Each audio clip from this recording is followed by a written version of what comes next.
एक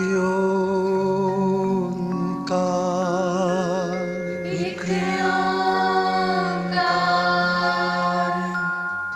सतनाम सतनाम करता पुरख करता पुरख निर्भव निर्भव निर्वैर निर्वैर अकाल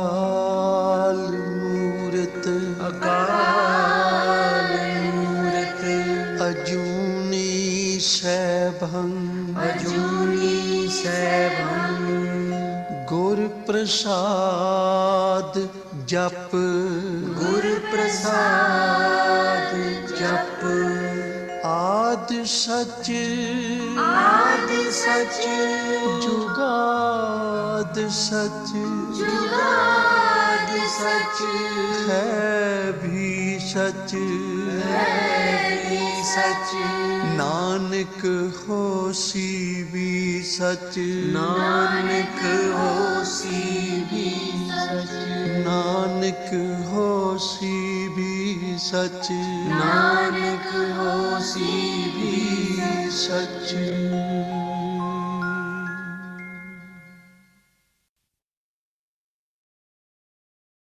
ਵੱਡੇ ਮੇਰੇ ਸਾਹਿਬਾ ਗਹਿਰ ਗੰਭੀਰਾ ਗੁਣੀ ਗਹੀਰਾ ਕੋਈ ਨ ਜਾਣੈ ਤੇਰਾ ਕਿ ਤੱਕ ਵੱਡ ਚੀਰਾ ਵੱਡੇ ਮੇਰੇ ਸਾਹਿਬਾ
ਗਿਆਨੀ ਧਿਆਨੀ ਗੁਰ ਗੁਰ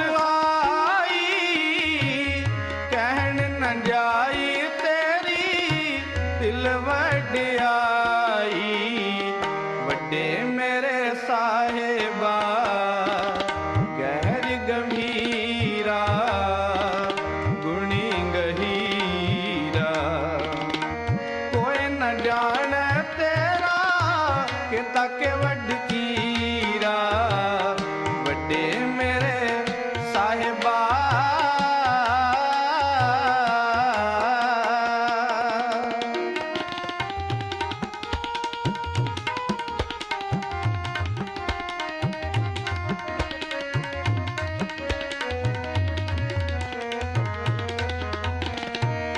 ਸਭ ਸਤ ਸਭ ਤਪ ਸਭ ਚੰਗਿਆਈਆਂ ਸਿੱਧਾ ਪੁਰਖਾਂ ਕੀਆਂ ਵਡਿਆਈਆਂ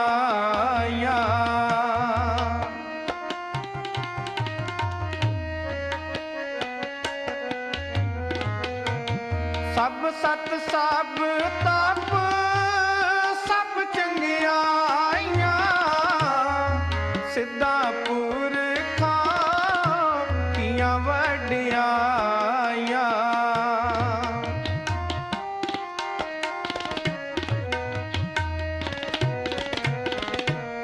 ਤੁਧ ਵਿਣ ਸੀਧੀ ਕਿਨਾ ਨਾ ਪਾਈਆਂ ਕਰਮ ਮਿਲੈ ਨਾਹੀ ਠਾਕ ਰਹਾਈਆਂ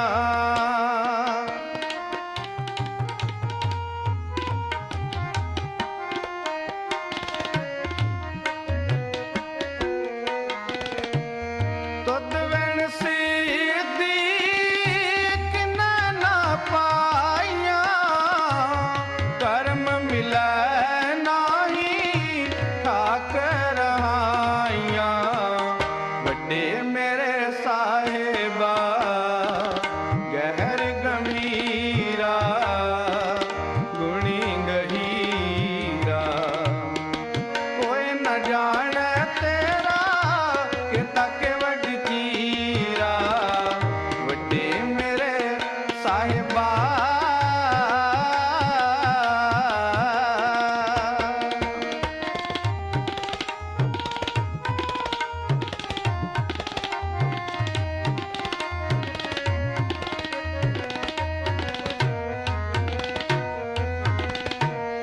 ਆਖਣ ਵਾਲਾ ਕਿਆ ਵਿਚਾਰਾ ਸਿਫਤੀ ਪਰੇ ਤੇਰੇ ਭੰਡਾਰਾ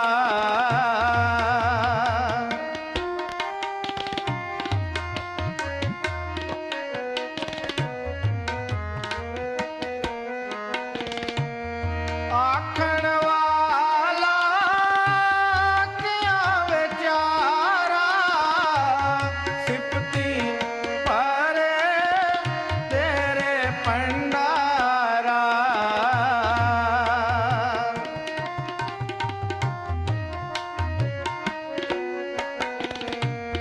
ਜਿਸ ਤੂੰ ਦੇ ਤਿਸੈ ਕਿਆ ਚਾਰਾ ਨਾਨਕ ਸੱਚ ਸਵਾਰਨ ਹਾਰਾ ਵੱਡੇ ਮੇਰੇ ਸਾਹਿਬਾ ਗਹਿਰ ਗੰਭੀਰਾ ਗੁਣੀ ਗਹੀਰਾ ਕੋਈ ਨ ਜਾਣੈ ਤੇਰਾ ਕਿਤਾ ਕਿ ਵੱਡ ਚੀਰਾ ਵੱਡੇ ਮੇਰੇ ਸਾਹਿਬਾ ਗਹਿਰ ਗੰਭੀਰਾ ਗੁਣੀ ਗਹੀਰਾ ਕੋਈ ਨ ਜਾਣੈ ਤੇਰਾ ਕਿਤਾ ਕਿ ਵੱਡ ਚੀਰਾ ਵੱਡੇ ਮੇਰੇ ਸਾਹਿਬਾ ਸਾਹਿਬਾ ਸਾਹਿਬਾ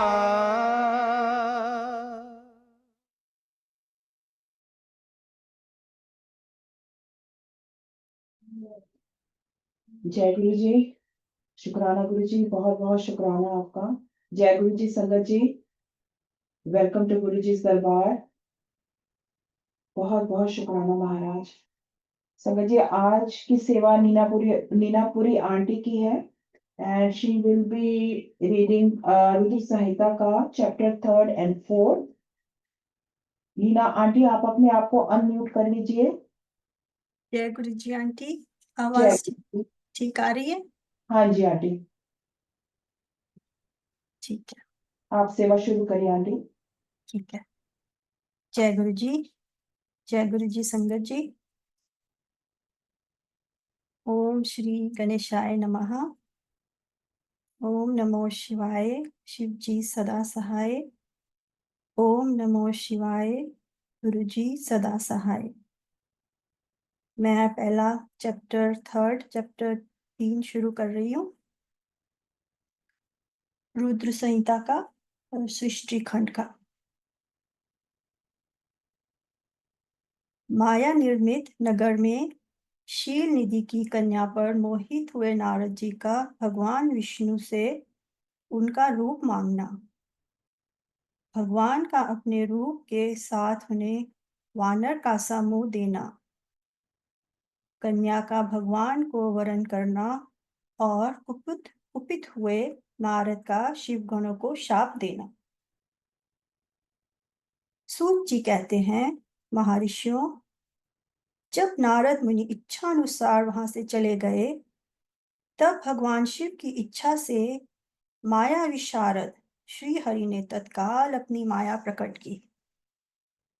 उन्होंने मुनि के मार्ग में एक विशाल नगर की रचना की, जिसका विस्तार 100 योजन था. वह अद्भुत नगर बड़ा ही मनोहर था.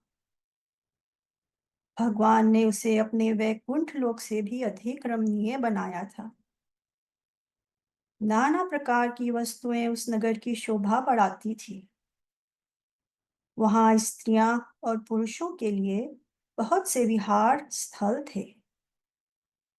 वह श्रेष्ठ नगर चारों वर्णों के लोगों से भरा था. वहां शील निधि नामक ऐश्वर्यशाली राजा राज्य करते थे. वे अपनी पुत्री का स्वयंवर करने के लिए उद्यत थे. अतः उन्होंने महान उत्सव का आयोजन किया था. उनकी कन्या का वरण करने के लिए उत्सुक हो चारों दिशाओं से बहुत से राजकुमार पधारे थे, जो नाना प्रकार की वेशभूषा तथा सुंदर शोभा से प्रकाशित हो रहे थे. उन राजकुमारों से वह नगर भरा पूरा दिखाई देता था. ऐसे सुंदर राजनगर को देख नारद जी मोहित हो गए. वे राजा शीलनिधि के द्वार पर गए.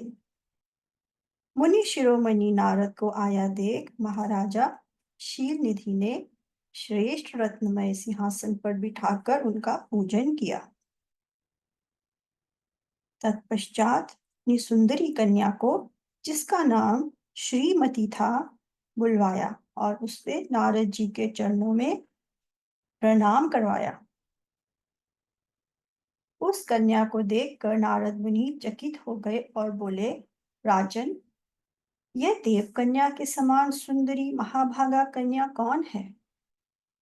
उनकी यह बात सुनकर राजा ने हाथ जोड़कर कहा, मुने, यह मेरी पुत्री है. इसका नाम श्रीमती है. अब इसके विवाह का समय आ गया है. यह अपने लिए सुंदर वर चुनने के निमित्त स्वयंवर में जाने वाली है. इसमें सब प्रकार के शुभ लक्षण लक्षित होते हैं. महर्षि, आप इसका भाग्य बताइए. राजा के इस प्रकार पूछने पर काम से विहल हुए मुनिश्रेष्ठ नारद उस कन्या को प्राप्त करने की इच्छा मन में लिए राजा को संबोधित करते हुए इस प्रकार बोले, भूपाल, आपकी यह पुत्री समस्त शुभ लक्षणों से संपन्न है, परम सौभाग्यवती है. अपने महान भाग्य के कारण ये धन्य है और साक्षात लक्ष्मी की भांति समस्त गुणों की आगार है. इसकी भावी पति निश्चय ही भगवान शंकर के समान वैभवशाली, सर्वेश्वर, किसी से पराजित ना होने वाले वीर, काम विजयी तथा संपूर्ण देवताओं में श्रेष्ठ होगा. ऐसा कहकर राजा से विदा ले इच्छानुसार विचरने वाले नारद मुनि वहां से चल दिए. वे काम के वशीभूत हो गए थे. शिव की माया ने उन्हें विशेष मोह में डाल दिया। वे मुनि मन ही मन सोचने लगे कि मैं इस राजकुमारी को कैसे प्राप्त करूं। स्वयंवर में आए हुए नरेशों में से सबको छोड़कर ये एकमात्र मेरा ही वरण करे, ये कैसे संभव हो सकता है। समस्त नारियों को सौंदर्य सर्वथा प्रिय होता है। सौंदर्य को देखकर ही वह प्रसन्नता पूर्वक मेरे अधीन हो सकती है, इसमें संशय नहीं है। ऐसा विचार कर काम से विहल हुए मुनिवर नारद भगवान विष्णु के रूप ग्रहण करने के लिए तत्काल उनके लोक में जा पहुंचे। वहां भगवान विष्णु को प्रणाम करके वे इस प्रकार बोले, भगवान, मैं एकांत में आपसे अपना सारा वृत्तांत कहूंगा। तब बहुत अच्छा कहकर लक्ष्मीपति श्री हरि नारद जी के साथ एकांत में जा बैठे और बोले, उन्हें अब आप अपनी बात कहिए। तब नारद जी ने कहा, भगवान, आपके भक्त जो राजा शील निधि हैं, वे सदा धर्म पालन में तत्पर रहते हैं। उनकी एक विशाल लोचना कन्या है जो बहुत ही सुंदरी है। उसका नाम श्रीमती है। वह विश्व मोहिनी के रूप में विख्यात है और तीनों लोकों में सबसे अधिक सुंदरी है। प्रभु, आज मैं शीघ्र ही उस कन्या से विवाह करना चाहता हूँ। राजा शील निधि ने अपनी पुत्री की इच्छा से स्वयंवर रचाया है, इसलिए चारों दिशाओं से वहां सहस्त्रों राजकुमार पधारे हैं। नाथ, मैं आपका प्रिय सेवक हूँ, अतः आप मुझे अपना स्वरूप दे दीजिए, जिससे राजकुमारी श्रीमती निश्चय ही मुझे वर ले। सूर्य जी कहते हैं, महर्षियों, नारद मुनि की ऐसी बात सुनकर भगवान मधुसूदन हंस पड़े और भगवान शंकर के प्रभाव का अनुभव करके उन दयालु प्रभु ने उन्हें इस प्रकार उत्तर दिया। भगवान विष्णु बोले, मुने, तुम अपने अभीष्ट स्थान को जाओ, मैं उसी तरह तुम्हारा हित साधन करूंगा। जैसे श्रेष्ठ वैद्य अत्यंत पीड़ित रोगी का करता है, क्योंकि तुम मुझे विशेष प्रिय हो। ऐसा कहकर भगवान विष्णु ने नारद मुनि को मुख तो वानर का दे दिया और शेष अंगों में अपने जैसा स्वरूप देकर वे वहां से अंतर्धान हो गए। भगवान की पूर्वोक्त बात सुनकर और उनका मनोहर रूप प्राप्त हो गया समझकर नारद मुनि को बड़ा हर्ष हुआ। वे अपने को कृत्य मानने लगे। भगवान ने क्या प्रयत्न किया है, इसको वो समझ ना सके। तदंतर मुनिश्रेष्ठ नारद शीघ्र ही उस स्थान पर जा पहुंचे जहां राजा शीलनिधि ने राजकुमारों से भरी हुई स्वयंवर सभा का आयोजन किया था। विप्रवरों, राजपुत्रों से घिरी हुई वह दिव्य स्वयंवर सभा दूसरी इंद्र सभा के समान अत्यंत शोभा पा रही थी। नारद जी उस राजसभा में जा बैठे और वहां बैठकर प्रसन्न मन से बार बार यही सोचने लगे कि मैं भगवान विष्णु के समान रूप धारण किए हुए हूँ, अतः वह राजकुमारी अवश्य मेरा ही वरण करेगी, दूसरे का नहीं। मुनिश्रेष्ठ, नारद को यह ज्ञात नहीं था कि मेरा मुंह कितना कुरूप है। उस सभा में बैठे हुए सब मनुष्यों ने मुनि को उनके पूर्व रूप में ही देखा। राजकुमार आदि कोई भी उनके रूप परिवर्तन के रहस्य को ना जान सके।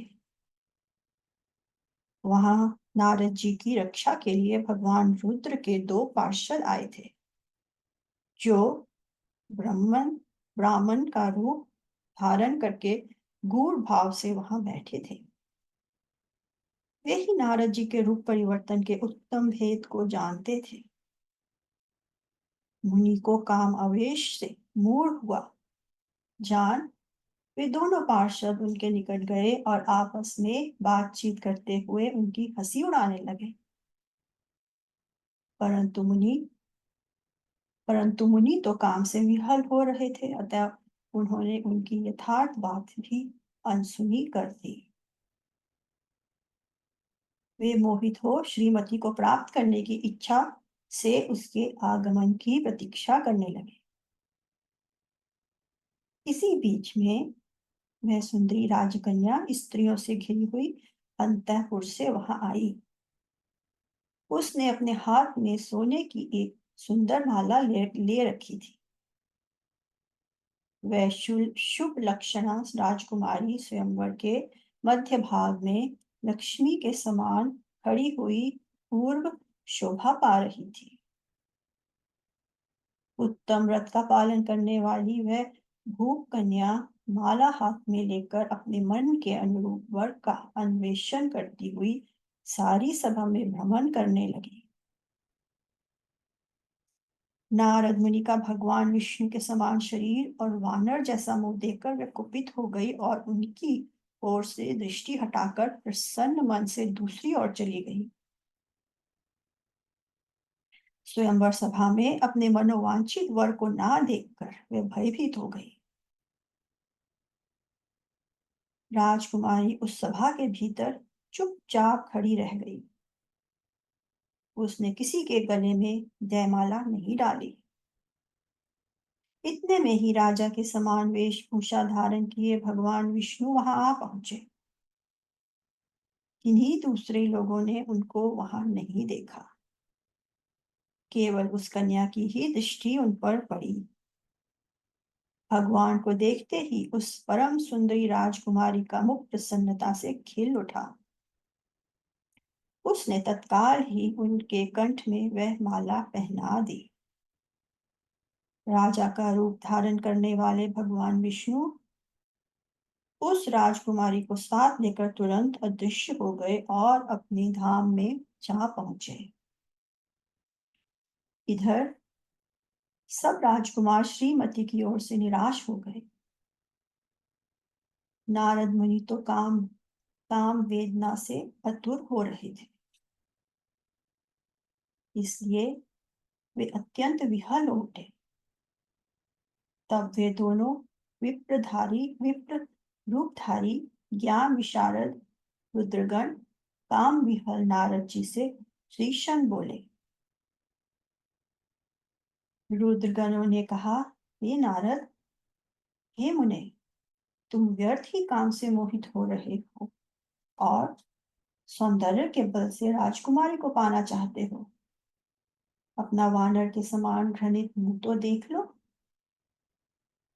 सूत जी कहते हैं, महर्षियों, उन रुद्रगणों का यह वचन सुनकर नारद जी को बड़ा विस्मय हुआ। वे शिव की माया से मोहित थे। उन्होंने दर्पण में अपना मुंह देखा। वानर के समान अपना मुंह देख के वे तुरंत ही क्रोध से जल उठे और माया से मोहित होने के कारण उन दोनों शिव गणों को वहां शाप देते हुए बोले, अरे, तुम दोनों ने मुझ ब्राह्मण का उपहास किया है, मुझ ब्राह्मण का उपहास किया है, अतः तुम ब्राह्मण के वीर्य से उत्पन्न राक्षस हो जाओ। ब्राह्मण की संतान होने पर भी तुम्हारे आकार राक्षस के समान ही होंगे। इस प्रकार अपने लिए शाप सुनकर वे दोनों ज्ञानी शिरोमणि शिवगण मुनि को मोहित जानकर कुछ नहीं बोले। ब्राह्मणों, वे सदा सब घटनाओं में भगवान शिव की ही इच्छा मानते थे, अतः उदासीन भाव से अपने स्थान को चले गए और भगवान शिव की स्तुति करने लगे। अध्याय 3 यहाँ समाप्त होता है। अब हम अध्याय 4 शुरू करते हैं। जय गुरु जी। नारद जी का भगवान विष्णु को क्रोध पूर्वक फटकारना और शाप देना, फिर माया के दूर हो जाने पर पश्चाताप पूर्वक भगवान के चरणों में गिरना और शुद्धि का उपाय पूछना तथा भगवान विष्णु का उन्हें समझा बुझाकर शिव का महात्म्य जानने के लिए ब्रह्मा जी के पास जाने का आदेश और शिव के भजन का उपदेश देना। सूत जी कहते हैं, महर्षियों, माया मोहित नारद मुनि उन दोनों शिव गणों को यथोचित शाप देकर भी भगवान शिव के इच्छावश मोह निद्रा से जाग न सके। वे भगवान विष्णु के किए हुए कपट को याद करके मन में दुस्सह क्रोध लिए विष्णु लोक को गए और समाधि पाकर प्रज्वलित हुए अग्निदेव की भांति क्रोध से जलते हुए बोले। उनका ज्ञान नष्ट हो गया था, इसलिए वे दुर्वचन पूर्ण व्यंग सुनाने लगे। नारद जी ने कहा, अरे तुम बड़े दुष्ट हो, कपटी हो और समस्त विश्व को मुंह में डाले रहते हो। दूसरों का उत्साह या उत्कर्ष तुमसे सहा नहीं जाता। तुम मायावी हो, तुम्हारा अंतःकरण मलिन है। पूर्व काल में तुम्ही ने मोहिनी रूप धारण करके कपट किया, असुरों को वारुणी मदिरा पिलाई, उन्हें अमृत नहीं पीने दिया। छल कपट में ही अनुराग रखने वाले हरे, यदि महेश्वर रुद्र दया करके विष ना पी लेते तो तुम्हारी सारी माया उसी दिन समाप्त हो जाती। विष्णुदेव, कपटपूर्ण चाल तुम्हें अधिक प्रिय है। तुम्हारा स्वभाव अच्छा नहीं है तो भी भगवान शंकर ने तुम्हें स्वतंत्र बना दिया है।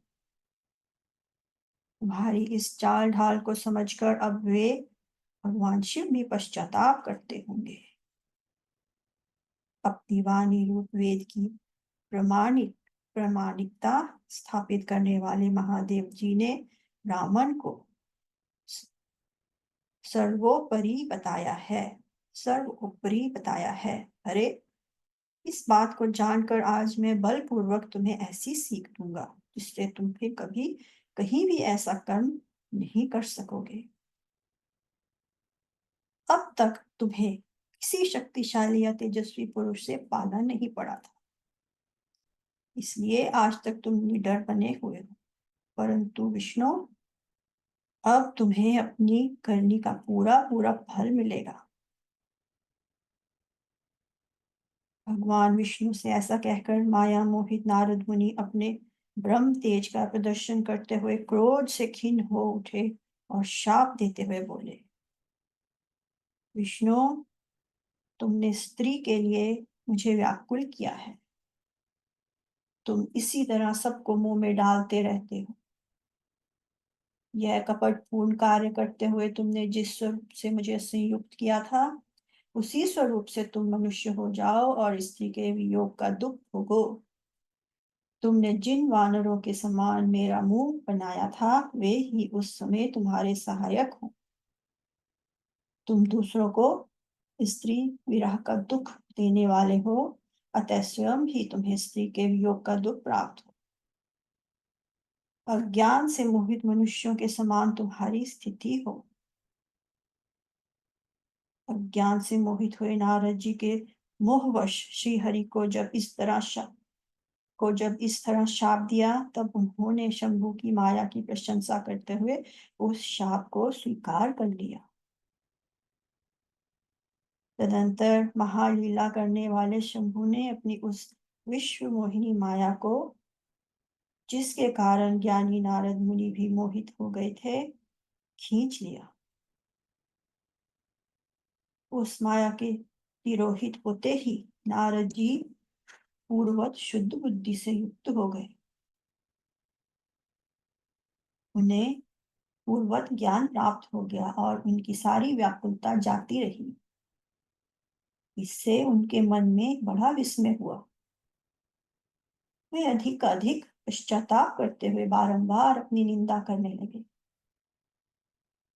उस समय उन्होंने ज्ञानी को भी मुंह में डालने वाली भगवान शंभु की माया की सराहना की। तदंतर यह जानकर भी माया के कारण ही मैं भ्रम में पड़ गया था, ये सब कुछ मेरा माया जनित भ्रम ही था। वैष्णव शिरोमणि नारद जी भगवान विष्णु के चरणों में गिर पड़े। भगवान श्री हरि ने उन्हें उठाकर खड़ा कर दिया। उस समय अपनी दुर्बुद्धि नष्ट हो जाने के कारण वे यूं बोले, नाथ, माया से मोहित होने के कारण मेरी बुद्धि बिगड़ गई थी, इसलिए मैंने आपके प्रति बहुत दुर्वचन कहे हैं, आपको शाप तक दे डाला है। प्रभु, उस शाप को आप मिथ्या कर दीजिए। हाय, मैंने बहुत बड़ा पाप किया है, अब मैं निश्चय ही नरक में पड़ूंगा। अरे, मैं आपका दास हूँ, बताइए मैं क्या उपाय, कौन सा प्रायश्चित करूं जिससे मेरा पाप समूह नष्ट हो जाए और मुझे नरक में ना गिरना पड़े। ऐसा कहकर शुद्ध बुद्धि वाले मुनि शिरोमणि नारद जी पुनः भक्ति भाव से भगवान विष्णु के चरणों में गिर पड़े। उस समय उन्हें बड़ा पश्चाताप हो रहा था। तब श्री विष्णु ने उन्हें उठाकर मधुर वाणी में कहा। भगवान विष्णु बोले, तात, खेद न करो, तुम मेरे श्रेष्ठ भक्त हो, इसमें संशय नहीं है। मैं तुम्हें एक बात बताता हूँ, सुनो। उससे निश्चय ही तुम्हारा परम हित होगा, तुम्हें नरक में नहीं जाना पड़ेगा। भगवान शिव तुम्हारा कल्याण करेंगे। तुमने मद से मोहित होकर जो भगवान शिव की बात नहीं मानी थी, उसकी अवहेलना कर दी थी, उसी अपराध का भगवान शिव ने तुम्हें ऐसा फल दिया है, क्योंकि वे ही कर्म फल के दाता हैं। तुम अपने मन में यह दृढ़ निश्चय कर लो कि भगवान शिव की इच्छा से ही ये सब कुछ हुआ है। सबके स्वामी परमेश्वर शंकर ही गर्व को दूर करने वाले हैं। वे ही पारब्रह्म परमात्मा हैं। उन्हीं का सच्चिदानंद रूप से बोध होता है। वे निर्गुण और निर्विकार हैं। सत्व, रज और तम, इन तीनों गुणों से परे हैं। वे ही अपनी माया को लेकर ब्रह्मा, विष्णु और महेश, इन तीनों रूपों में प्रकट होते हैं। निर्गुण और सगुण भी वे ही हैं। निर्गुण अवस्था में उन्हीं का नाम शिव है। वे ही परमात्मा महेश्वर, परब्रह्म, अविनाशी, अनंत और महादेव आदि नामों से कहे जाते हैं। उन्हीं की सेवा से ब्रह्मा जी जगत के सृष्टा हुए हैं और मैं तीनों लोकों का पालन करता हूँ। वे स्वयं ही रुद्र रूप से सदा सबका संहार करते हैं। वे शिव स्वरूप से सबके साक्षी हैं, माया से भिन्न और निर्गुण हैं। स्वतंत्र होने के कारण वे अपनी इच्छा के अनुसार चलते हैं। उनका विहार, आचार, व्यवहार उत्तम है और वे भक्तों पर दया करने वाले हैं। नारद मुने, मैं तुम्हें एक सुंदर उपाय बताता हूँ जो सुखद समस्त पापों का नाशक और सदा भोग एवं मोक्ष देने वाला है। तुम उसे सुनो। अपने सारे संशयों को त्याग कर तुम भगवान शंकर के सुयश का गान करो और सदा अनन्य भाव से शिव के शत शत नाम स्तोत्र का पाठ करो। मुने, तुम निरंतर उन्हीं की उपासना और उन्हीं का भजन करो। उन्हीं के यश को सुनो और गाओ तथा प्रतिदिन उन्हीं की पूजा करो, उन्हीं की पूजा अर्चा करते रहो। नारद, जो शरीर, मन और वाणी द्वारा भगवान शंकर की उपासना करता है, उसे पंडित या ज्ञानी जानना चाहिए। वह जीवन मुक्त कहलाता है। शिव इस नाम रूपी दावानल से बड़े बड़े पातकों के असंख्य पर्वत अनायास भस्म हो जाते हैं। ये सत्य है, इसमें संशय नहीं है। एक इसमें नीचे नीचे एक श्लोक है। शिवेतीनां तावाग्ने महापातक पर्वतः भस्मी भवन्त्यानायासात् सत्यम सत्यम ना संशय है। जो भगवान शिव के नाम रूपी नौका का आश्रय लेते हैं वे संसार सागर से पार हो जाते हैं। संसार के मूलभूत उनके सारे पाप निस्संदेह नष्ट हो जाते हैं। महामुने, संसार के मूलभूत जो पातक रूपी वृक्ष हैं उनका शिव नाम रूपी कुठार से निश्चय ही नाश हो जाता है। सेकेंड, ये दूसरा श्लोक है। शिव नाम तरीम प्राप्य संसार बंधिम तरन्ति ते संसार मूल पापानि तेषां नश्यन्त्य संशयम्। संसार मूल भूतानां पातकानां महामुने शिव नाम कुठारे विनाशो जायते ध्रुवम। जो लोग पाप रूपी दावानल से पीड़ित हैं उन्हें शिव नाम रूपी अमृत का पान करना चाहिए। पाप दावा अग्नि से दग्ध होने वाले प्राणियों को उस शिव नाम अमृत के बिना शांति नहीं मिल सकती। संपूर्ण वेदों का अवलोकन करके पूर्ववर्ती विद्वानों ने यही निश्चय किया है कि भगवान शिव की पूजा ही उत्कृष्ट साधन तथा जन्म मरण रूपी संसार बंधन के नाश का उपाय है। आज से यत्नपूर्वक सावधान रहकर विधि विधान के साथ भक्ति भाव से नित्य निरंतर जगदम्बा पार्वती सहित महेश्वर सदाशिव का भजन करो। नित्य शिव की ही कथा सुनो और कहो तथा अत्यंत यत्न करके बारंबार शिव भक्तों का पूजन किया करो। मुनि श्रेष्ठ, अपने हृदय में भगवान शिव के उज्जवल चरणार विंदों की स्थापना करके पहले शिव के तीर्थों में विचरो। मुने, इस प्रकार परमात्मा शंकर के अनुपम महात्म्य का दर्शन करते हुए अंत में आनंदवन काशी को जाओ। वह स्थान भगवान शिव को बहुत ही प्रिय है। वहां भक्ति पूर्वक विश्वनाथ जी का दर्शन पूजन करो। विशेषतः उनकी स्तुति वंदना करके तुम निर्विकल्प संशय रहित हो जाओगे। नारद जी, इसके बाद तुम्हें मेरी आज्ञा से भक्ति पूर्वक अपने मनोरथ की सिद्धि के लिए निश्चय ही ब्रह्मलोक में जाना चाहिए।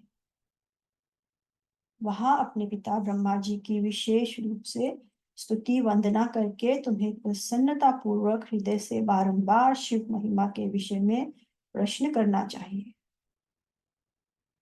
ब्रह्मा जी शिव भक्तों में श्रेष्ठ हैं। वे तुम्हें बड़ी प्रसन्नता के साथ भगवान शंकर का महात्म्य और शत नाम स्तोत्र सुनाएंगे। उन्हें आज से तुम शिव आराधन में तत्पर रहने वाले शिव भक्त हो जाओ और विशेष रूप से मोक्ष के भागी बनो। भगवान शिव तुम्हारा कल्याण करेंगे। इस प्रकार प्रसन्नचित हुए भगवान विष्णु नारद मुनि को प्रेम पूर्वक उपदेश देकर श्री शिव का स्मरण वंदन और स्तवन करके वहां से अंतर्धान हो गए। अध्याय 4 यहाँ समाप्त होता है। इतना आज का है ना आंटी? 3 और 4। हाँ जी आंटी। जय गुरु जी, शुक्राना गुरु जी। जो भी गलती हो मुझसे क्षमा कीजिए गुरु जी, क्षमा कीजिए संकट जी। Thank you.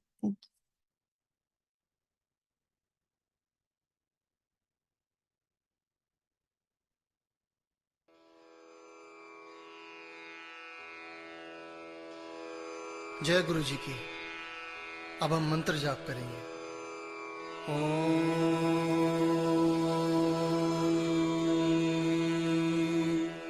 नमः शिवाय। शिव जी सदा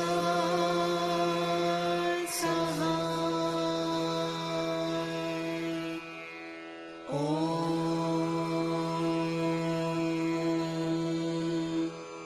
नमः शिवाय।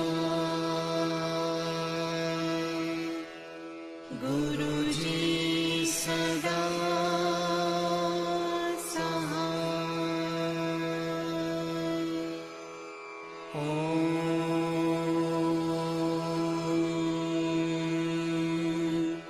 नमः शिवाय। शिव जी सदा सहाय।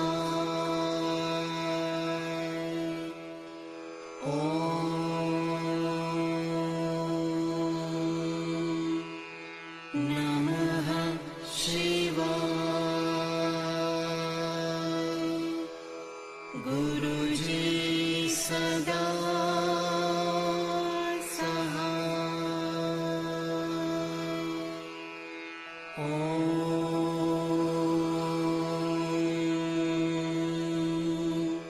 नमः शिवाय।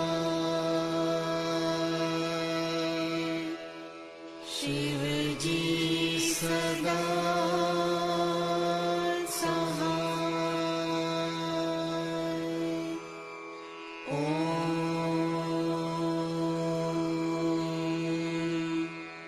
नमः शिवाय। गुरुजी सदा सहाय।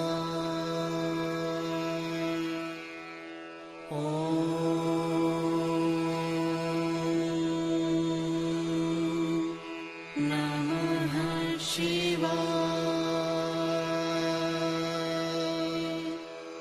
शिव जी सदा सहाय।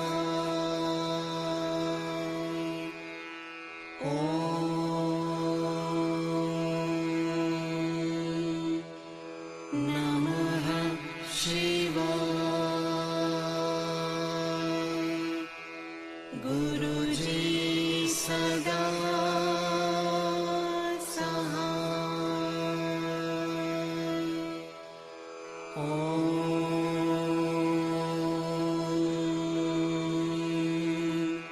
नमः शिवाय।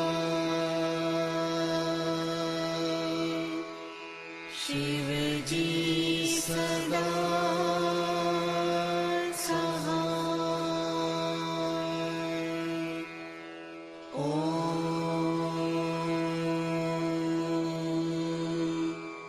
नमः शिवाय।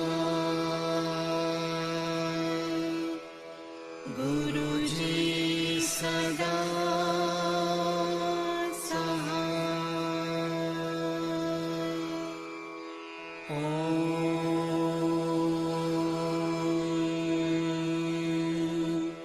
नमः शिवाय।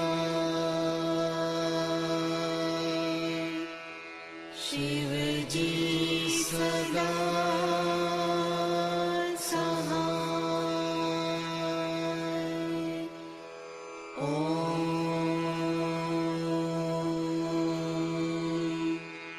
नमः शिवाय। गुरुजी सदा सहाय।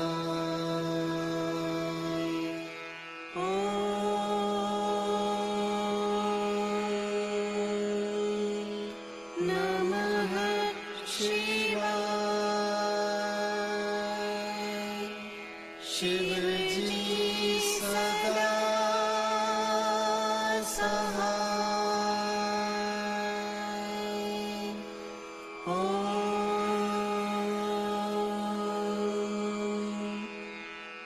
नमः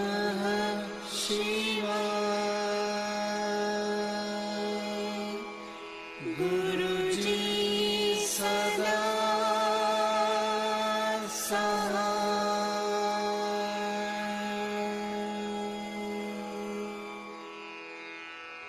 जय गुरु जी की।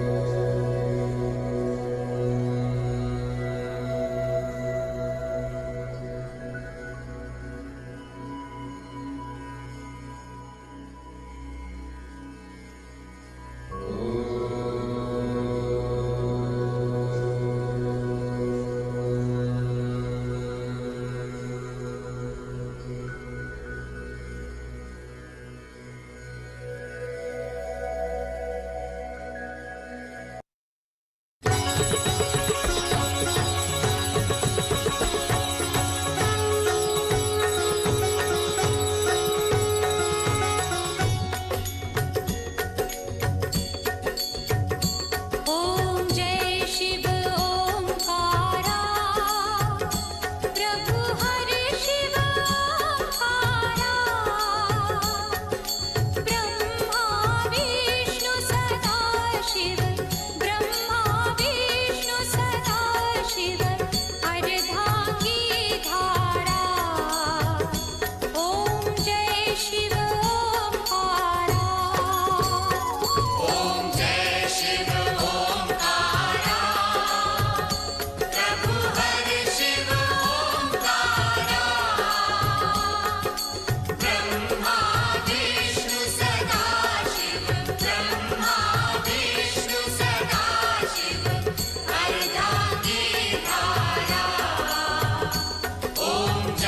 शिव ओंकारा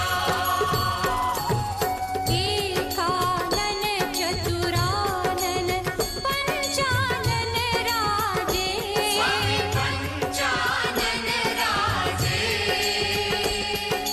हंसानन गरुडासन वृषवाहन साजे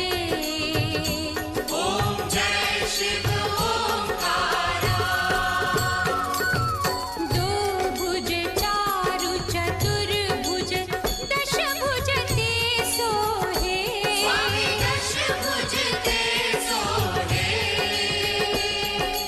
तीनों रूप निरखता त्रिभुवन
थैंक यू गुरु जी, बहुत बहुत शुक्राना महाराज, आज की घड़ियों का बख्शने का और आज की सेवा लेने का।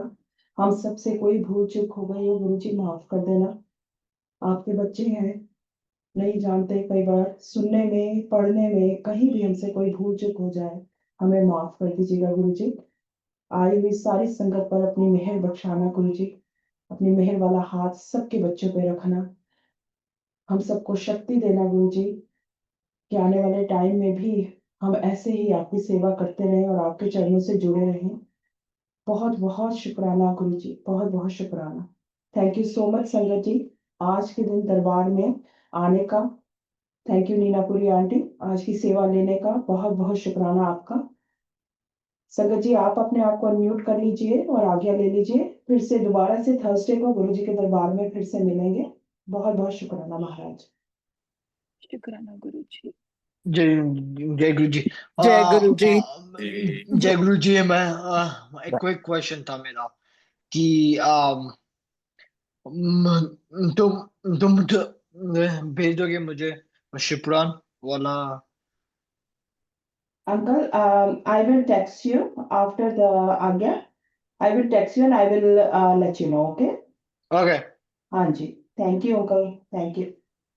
थैंक यू गुरु जी। जय गुरु। शुक्राना मालिक। शुक्राना मेरे मालिक। जय गुरु जी।